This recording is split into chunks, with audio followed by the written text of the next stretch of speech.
El canon de las Escrituras es la lista de todos los libros que pertenecen a la Biblia. Agregar o quitar a las palabras de Dios sería impedir que el pueblo de Dios le obedeciera plenamente, porque los mandatos que se sustraen no serían conocidos por el pueblo, obviamente, y las palabras que se agregarían podrían requerir cosas adicionales que Dios en realidad no había ordenado.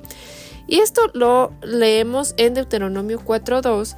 Y dice: ustedes no añadirán nada a la palabra que yo les mando, ni quitarán nada de ella, para que guarden los mandamientos del Señor su Dios, que yo les mando.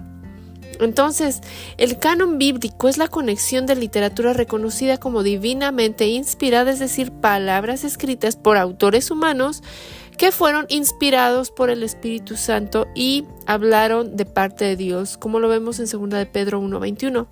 Entonces, la palabra canon proviene de una palabra griega que significa regla o vara de medir. Bueno, la escritura misma da testimonio del desarrollo histórico del canon. Cuando el Señor terminó de hablar con Moisés en el monte Sinaí, le dio las 2 tablas de piedra grabadas con las condiciones del pacto escritas por el dedo de Dios. Y esto es Éxodo 31:18. Y nuevamente leemos en Éxodo 32:16. Estas tablas eran obra de Dios. Cada palabra estaba escrita por Dios mismo. Entonces, la colección de palabras absolutamente autorizadas de Dios creció en tamaño a lo largo de la historia de Israel. O sea, lo que acabo de leer en Éxodo fueron lo referente a los 10 mandamientos, pero estas palabras crecieron a lo largo de la historia de Israel. El mismo Moisés escribió palabras adicionales para ser depositadas junto al arca del pacto. Y después de la muerte de Moisés, también Josué añadió a la colección de palabras escritas. Y leemos en Josué 24:26. Josué escribió estas palabras en el libro de la ley de Dios. Tomó una gran piedra y la colocó debajo de la encina que estaba junto al santuario del Señor.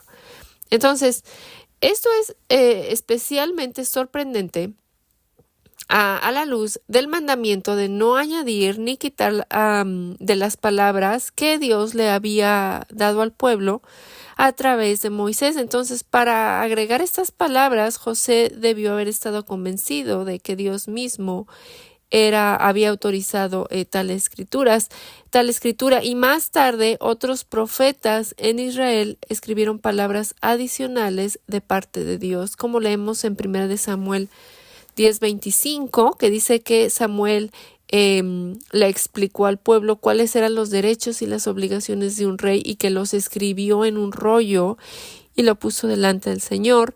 También leemos en 1 de Crónicas 29:29 que todos los acontecimientos del reinado de David, de principio a fin, están escritos en el registro de Samuel el vidente, en el registro de Natán el profeta y en el registro de Gad el vidente.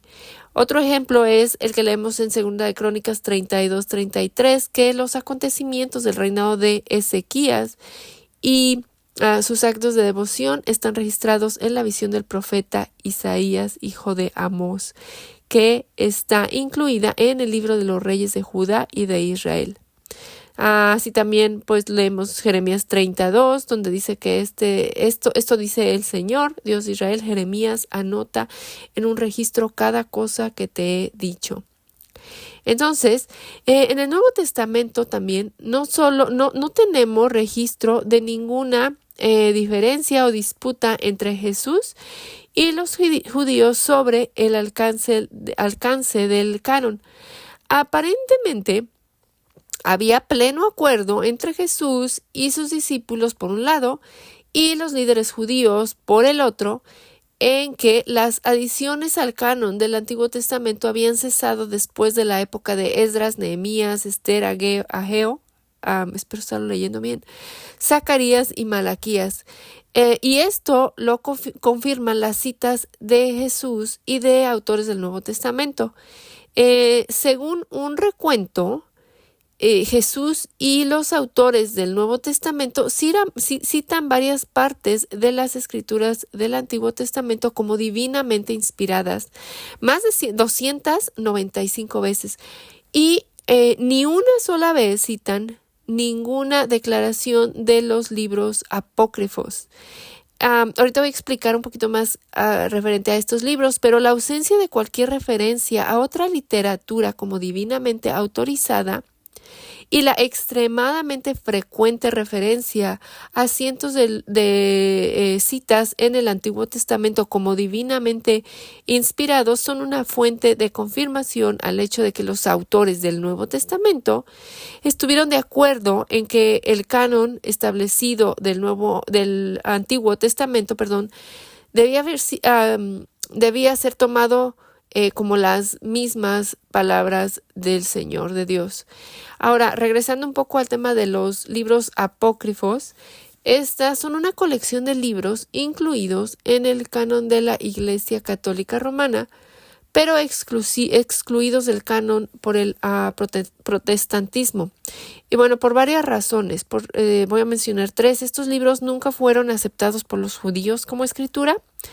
Otra es que el amplio uso de la Vulgata latina en los siglos posteriores garantizó su accesibilidad a esto, pero el hecho de que no tenían un origen hebreo y la exclusión del canon judío, así como las faltas de sus citas en el Nuevo Testamento, llevó a muchos a verlo como sospecha y a rechazar su autoridad, la autoridad de los apócrifos.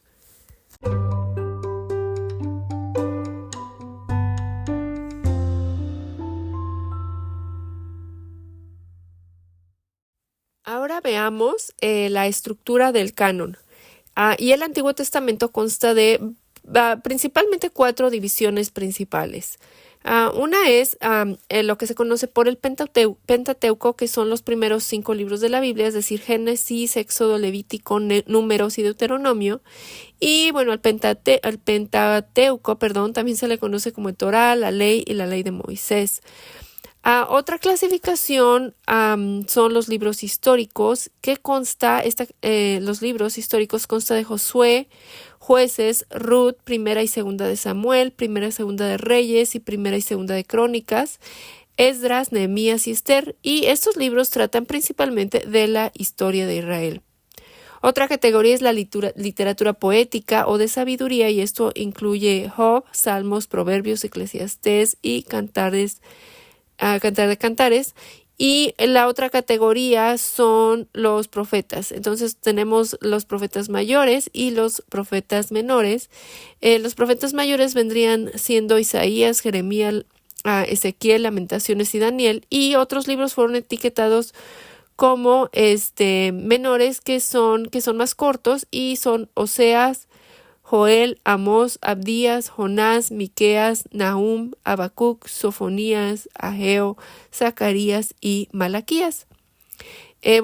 La profecía bíblica se divide también en 2 categorías. Una es la cumplida y aún por cumplir.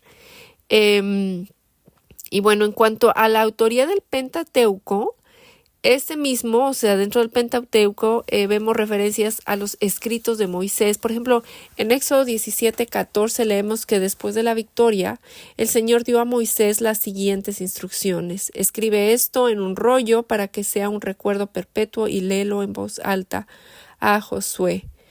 Entonces aquí vemos que Moisés fue dada la tarea de escribirlo. En Éxodo 24:4 también leemos que Moisés escribió cuidadosamente todas las instrucciones del Señor, y temprano a la mañana siguiente se levantó y construyó un altar al pie del monte. Entonces leemos esta parte de que Moisés escribió cuidadosamente todas las instrucciones del Señor. En Éxodo 34:27 también leemos: después el Señor le dijo a Moisés: escribe todas estas instrucciones porque ellas indican las condiciones del pacto que hago contigo y con Israel.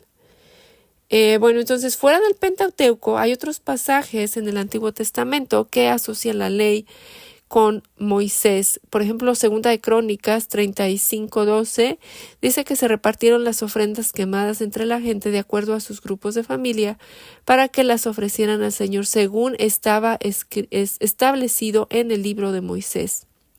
También en Esdras 6:18 leemos: luego los sacerdotes y levitas se agruparon según sus diferentes divisiones para servir en el templo de Dios en Jerusalén, tal como está establecido en el libro de Moisés.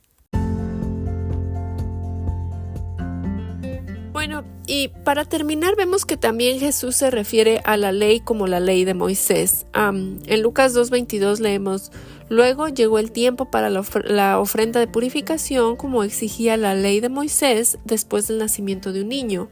Así que sus padres lo llevaron a Jerusalén para presentarlo al Señor.